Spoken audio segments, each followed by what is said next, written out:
I picked up a new camera today. This is a $10 special. Got it from Savers, and it came with pretty sweet. In its day, this particular camera was a fairly high-end model. This is a Sony Cybershot DSC-F707. According to Crutchfield, it retails for about $800. Now today, $800 will get you a relatively decent prosumer digital camera. This one was essentially just that. It was a prosumer or professional consumer end camera. I say it's a prosumer because it is not a digital SLR, and the lens body is not detachable. But it will accommodate additional lenses and filters.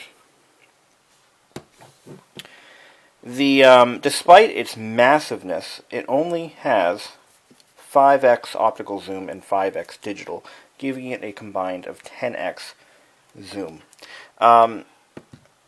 This camera was actually released in 2001 and is an upgraded version of, I can't think of the previous model, but it actually is an evolution of other Cybershots built in a similar fashion. The lens body contains much of the camera's electronics as well, including the CCD image sensor. And as it appears, the camera can be angled in any number of ways to facilitate certain shooting angles. In fact, that's as far down as it goes, but it goes almost completely vertical in its upright position. This is actually fairly similar to the, I know that Sharp had released I believe it was a high 8, or just an 8mm. It was an 8mm video camera that they had in the mid-90s. The actual camera electronics and display and everything was housed in a separate unit, and the lens was in a different unit so that you could actually angle it as you were shooting. So I could essentially hold it like this. So I'm actually shooting at a low focal point or viewpoint and staring straight down at the display. The complete specs, according to Crutchfield, well, actually, this is pretty bare bones. It doesn't really give me much, but 5.2 megapixel CCD, Carl Zeiss Vario sonar lens, 1 and 13/16 inch color LCD. A little bit more on that later. An LCD viewfinder, which is pretty damn cool. 5x optical, 10x digital zoom. Okay, I'm sorry, combined 15x. My bad. Manual focus ring, 14-bit DXP analog to digital conversion. Hologram autofocus, which uses invisible lasers, from what I've read.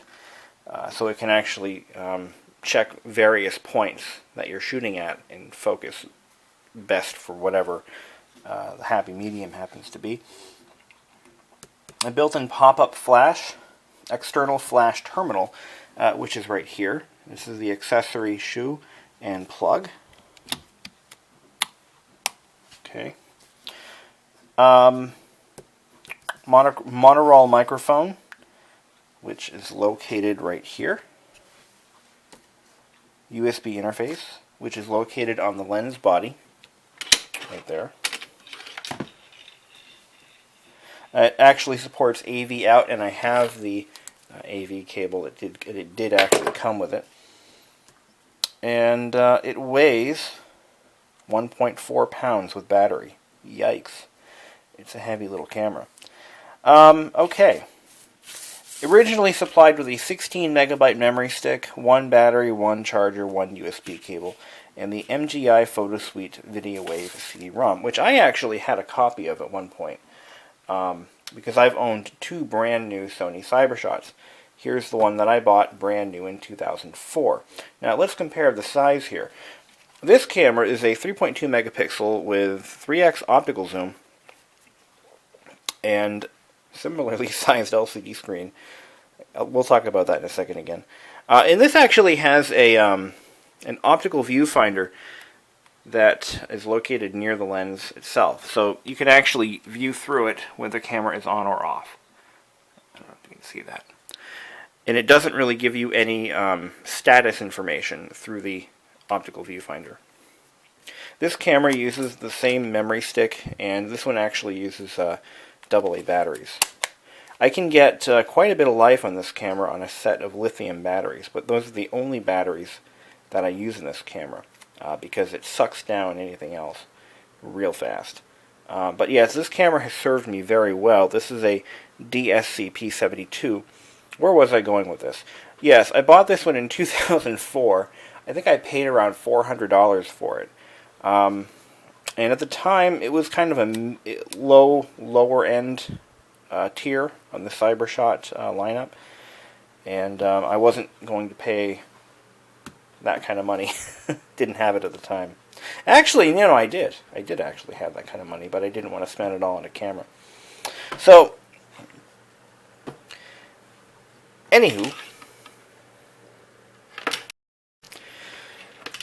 let's take a look at how it functions. I have it charging. I don't know how the battery is on this. I'm going to be taking some shots later on with it, and I'll add those. We're going to see those in the video. I haven't decided where I'm going to put them, but maybe I'll put them right here. Or maybe not. Anyway, let's turn it on. It's Mater. Okay. Turn it on. I've already set the date and time. I've powered it up. I've fully tested it. Everything seems to work okay. I haven't checked the battery, though. So I wanted to, before we dive into this camera too much, let's talk about LCD screen size.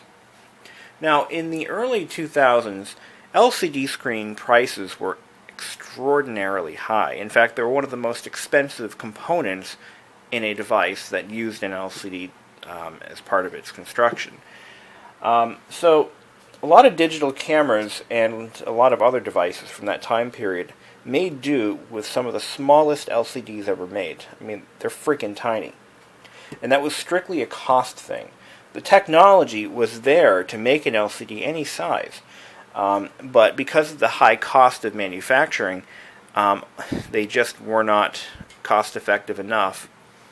So a lot of devices, like I said earlier, they made do with the smallest that they could get away with. That all changed, I believe, in around 2007. I started seeing LCDs getting increasingly larger. And I think it had a lot to do with the fact that around that time period, devices were becoming more and more dependent on LCD displays and interfaces.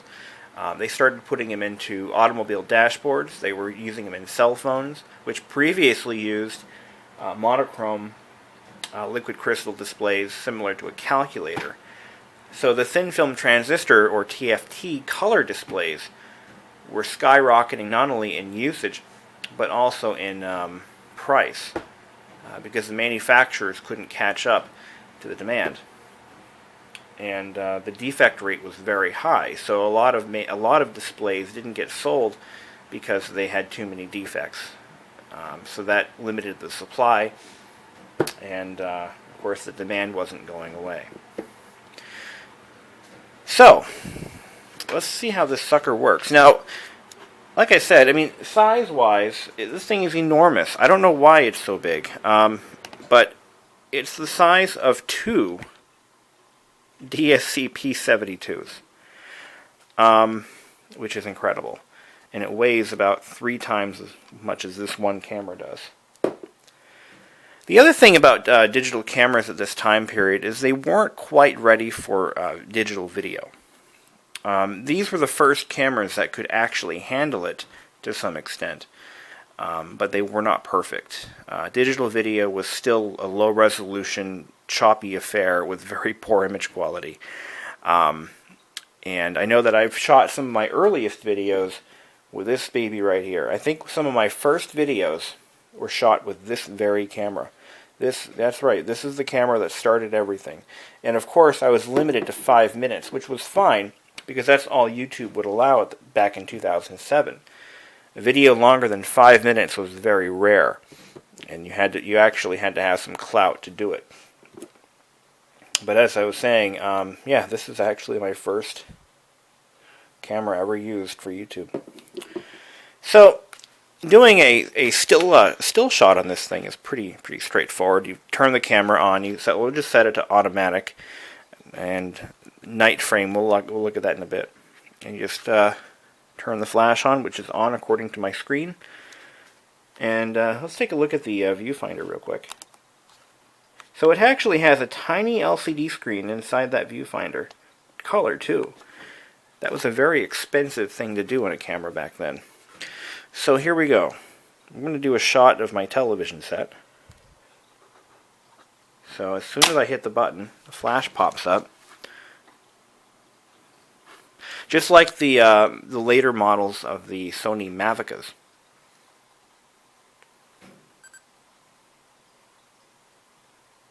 Come on. It's not shooting. There we go. I have the red eye thing turned on, so it flashes rapidly. That's pretty cool. How that works is it flashes rapidly to get your eyes adjusted to the brightness, and by the time it's ready to shoot, your eyes are still open. Pretty smart.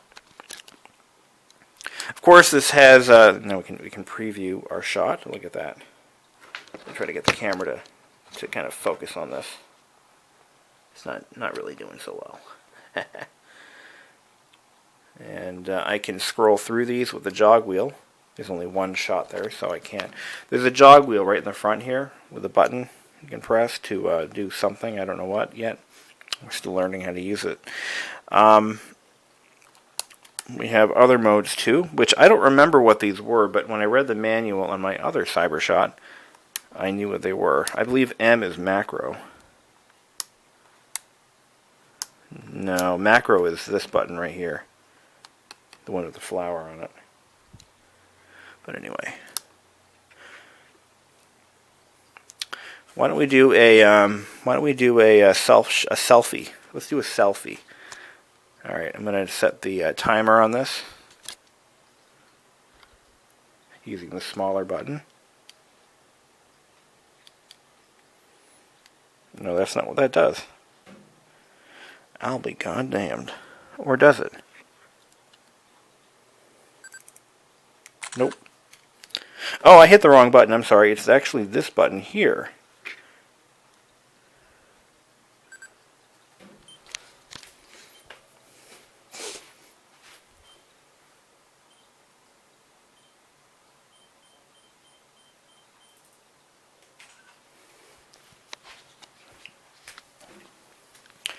And I'm going to upload that into the video as well. Now we can review that by hitting this button here. There I am. Okay. Now let's see how it does with Nightshot. Now I'm going to kill the lights, and we're going to check out the Nightshot feature. Close that. Now on Nightshot, it actually has two infrared lights, which you can see clearly on camera, and they just shoot off infrared light to illuminate the subject in total darkness. Let me get rid of my picture here. Now we are in Nightshot mode and we can see everything. It's a little better in person, but everything is visible, all through infrared light. Not many still cameras do that today. It's kind of sad how many features are lost from still cameras strictly through either lack of popularity or cost cutting. I still don't know what night framing does. I'm going to have to download the manual to really get to know this sucker. But it is a killer camera. Let's take some shots of the of old Crotched Mountain while we're... I think the battery should be charged now. I'm going to take some shots of a couple of skiers and see what I can do. I have to do this outside because it's, you know, yeah. Well, I took some great shots of the mountain, the skiers, a couple of shots around the house. I experimented with a little bit of macro shots, a couple of them. It does macro infinitely better than this camera that I'm holding. It actually, and if it's anything like the Mavica that I just did a review of a couple months ago, this sucker should be one of the best cameras I've ever owned, despite its age. A lot of these older Cybershots, especially the high-end ones, and the Mavicas, they have excellent optics. You know, Sony really wanted to be the camera maker of choice, so they really didn't spare any expense when it comes to the optics and the CCDs. Remember, Sony's been making cameras for various purposes for decades, and you know, so they know how to do it when they do it right. The current product line is really milquetoast in comparison. It's actually not the right word to use. I think the correct word to use is crap. You know, they just aren't what they used to be. Then again, I haven't purchased any professional grade Sony cameras, so you know, maybe those are better. Maybe they're like the prosumer models of yesterday. But it seems like as digital cameras lose popularity over cell phones, I mean, let's face it, I take most of my photography shots with a cell phone now for Facebook. You know, I don't really do any real, I'm not really a photographer, so. My sister is, and she actually has some nice cameras, but I don't. But yeah, as these lose popularity anyway, you know, there's like fewer and fewer mid-range cameras to choose from. And the low-end ones are just garbage. You know, they're just there to fill the shelves until people stop buying them. But so yeah. Anyway, the USB connector I think I mentioned is on the camera lens barrel. It has a nice door, and the door is intact. This thing is in really good shape. It's been used, but it's not demolished. It's not in bad condition at all. It's got the shoe mounted directly, or the tripod shoe mounted on the camera lens barrel. And behind this door is our power input and AV out. It's got not one, but two metal hooks for a neck strap. I'll have to get a neck strap for it. I'm going to use this sucker. This is nice. I can even add a lens, shooting light with it too, or onto it. I'll have to get some bigger memory sticks. I think it'll take a 256. I'll have to pick up a couple of those. But come to think of it, Savers did have a few 128s in their original packaging when I was last there, so maybe I should go back and see. I don't think someone went and bought all of them, so well, something's possible. But I'm going to let this thing charge overnight. I want this battery to really get a full charge. It seems to be holding its charge, you know, for the short while I've used it. But one thing it's going to do is it's going to replace my casual use camera that I haven't really used much lately. This is the one I usually keep in my car because it's easy to, in case I need to take a photo of something. Okay, we're doing a couple of video clips to see how this thing can handle video. It actually allows you to zoom out and in while on video mode, which is something